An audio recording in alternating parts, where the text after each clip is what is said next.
নমস্কার বন্ধুরা, welcome to ইউনিকন। তো বন্ধুরা, এই ভিডিওতে কিছু ফুটবল আপডেটস নিয়ে কথা বলবো, কিছু ট্রান্সফার নিউজ আছে। আর অনেকেরই প্রশ্ন ছিল যে আইএসএল টিভিতে কোথায় দেখাবে। আইএসএল তো ফ্যান কোড আর কি সম্প্রচার করতে চলেছে, সেই আপডেট আমাদের ছিল, বাট তারা ডিজিটাল প্ল্যাটফর্মে দেখাবে। টিভিতে টেলিকাস্ট কোথায় হবে বা আদেও হবে কিনা সেই নিয়ে একটা কনফিউশন তো অবশ্যই ছিল। তো আজকে যে খবরটা বেরিয়ে আসছে সেটা হচ্ছে যে সোনি স্পোর্টস নেটওয়ার্কের সঙ্গে কিন্তু ফাইনালি আর কি চুক্তি হতে চলেছে, এবং সেই জায়গাতে দাঁড়িয়ে কিন্তু সোনি স্পোর্টস নেটওয়ার্ক তারা কিন্তু টিভিতে আইএসএল সম্প্রচার করতে চলেছে। তো তোমরা যারা টিভিতে আইএসএল দেখতে চাও তারা কিন্তু সোনি স্পোর্টসে দেখতে পাবে। এটা গেল প্রথম আপডেট। দ্বিতীয় আপডেট, কিছু ট্রান্সফার নিউজ নিয়ে আমরা কথা বলবো। সেখানে প্রথমেই যেই খবরটা বেরিয়ে আসছে সেটা হচ্ছে Johnny Kauko is back. Johnny Kauko কিন্তু আইএসএল এ ফিরছেন। তবে জনি কাউকোকে এবার কিন্তু আমরা মোহনবাগান জার্সিতে না দেখতে পাবো মুম্বাই সিটি এফসি জার্সিতে। তো হ্যাঁ, মুম্বাই সিটি এফসি কিন্তু জনি কাউকোর সিগনেচারটা কনফার্ম করেছে। তো এই 35 বছর বয়সী ফিনল্যান্ডের মিডফিল্ডার, আইএসএল এ যথেষ্ট এক্সপিরিয়েন্স আছে মোহনবাগানের জার্সিতে। ভারতীয় ফুটবলে মোহনবাগান ছাড়াও ইন্টারকাশিতে খেলেছেন। দেন তিনি চলে গিয়েছিলেন তোমার আবার তার ফিনল্যান্ডে, সেখানে একটা ক্লাবে খেলছিলেন, সেখান থেকে কিন্তু আবার আইএসএল এ ফিরেছেন। তো এই একটা শর্ট টার্ম লিগের জন্য কিন্তু জনি কাউকো একটা বেশ ভালো অপশান। যেখানে আমরা অন্য অনেক ক্লাবকেই দেখছি কিছুটা বিলো অ্যাভারেজ ফরেন প্লেয়ারের দিকে ইনভেস্ট করছে, সেখানে কাউকোর এক্সপিরিয়েন্সটা কিন্তু অবশ্যই মুম্বাইয়ের কাজে আসতে পারে। এবং তারই পাশাপাশি মুম্বাই কয়েকদিন আগে আরও একজন ফরমার মোহনবাগান প্লেয়ার, যে মোহনবাগান জার্সিতে খুব কম ম্যাচে খেলেছে, তাকেও সাইন করিয়েছে 35 বছর বয়সী নুনো রেইস। যেই নুনো রেইস কিন্তু মোহনবাগান দলে মেনলি একজন ব্যাকআপ প্লেয়ার হিসেবেই ছিল। তবে মুম্বাই সিটি এফসির হয়ে তার একটা বড় দায়িত্ব কিন্তু থাকবে, কারণ মুম্বাই সিটি এফসির ডিফেন্স সামলানোর দায়িত্বটা হয়তো নুনো রেইসের ওপরই থাকবে। সেন্টার ব্যাক ছাড়াও নুনো রেইস তোমার সেন্ট্রাল ডিফেন্সিভ মিডফিল্ড সেই রোলেও খেলতে পারে দরকারে। এবং সেখানে মুম্বাই সিটি এফসি কিন্তু নুনো রেইসকেও সাইন করিয়েছে। আগে থেকে জর্জে পেরিরা ডিয়াচ আর জর্জে অর্টিজ মেন্ডোজা এই দুজন প্লেয়ার আছে। তো মুম্বাইও মোটামুটি কিন্তু রেডি হচ্ছে, ভালোই রেডি হচ্ছে।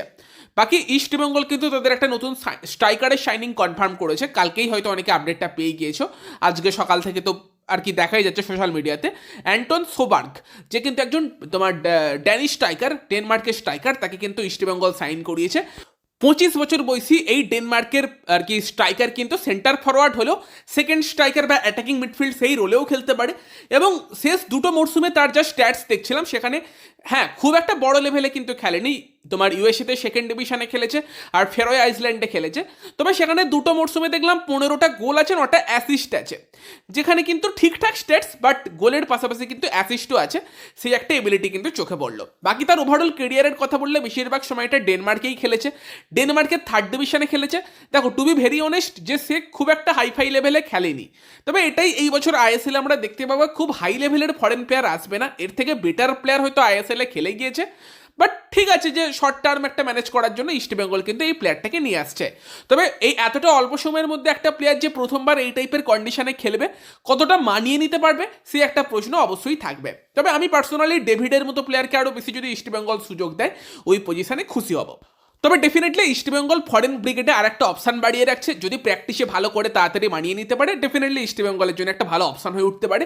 প্লেয়ারটার বয়স কিন্তু 25, সেটা সব থেকে বেশি ইমপ্রেসিভ, ইয়ং প্লেয়ার একদম। তো ইস্টবেঙ্গল ফ্যানেরা জানিও এই শাইনিংটা নিয়ে তোমাদের কি মতামত।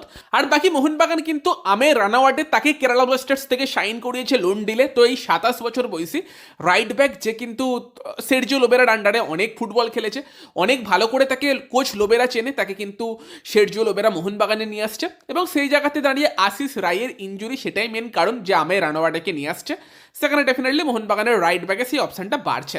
যদিও পার্সোনালি যদি আমি খুশি হব যদি তোমার সুভাশিস বোস লেফট ব্যাকে স্টার্ট করে, রাইট ব্যাকে আমি টেকচাম অভিষেক সিংকে দেখতে চাইবো। তো সেখানে ব্যাকআপ হিসেবে বা ফার্স্ট ইলেভেনে এসে খেলার জন্য সের্জিও লোবেরা স্ট্র্যাটেজিতে আমের রানাওয়াটে দারুণ অপশান, সেই নিয়ে কোনো সন্দেহ নেই। তো এটা মোহনবাগানের জন্য আর একটা ভালো অ্যাডিশন মোহনবাগানের ডিফেন্সে। বাকি আমের রানাওয়াটে সে কিন্তু প্র্যাকটিসে মোহনবাগান জার্সিতে শুরু করে দিয়েছে। তোমাদের মতামত জানিও এই আপডেটগুলো নিয়ে, তোমরা কি বলবে, শাইনিংগুলো নিয়ে কি বলবে। ভিডিওটা ভালো লাগলে ভিডিওটাকে লাইক করে দিও, শেয়ার করে দিও। আমাদের চ্যানেলে প্রথমবার এলে আমাদের চ্যানেলটাকে সাবস্ক্রাইব করে তার পাশের বেল আইকনটাকে অন করে দিও। তো চলো গাইস, এই ভিডিওতে এই পর্যন্তই। Bye bye.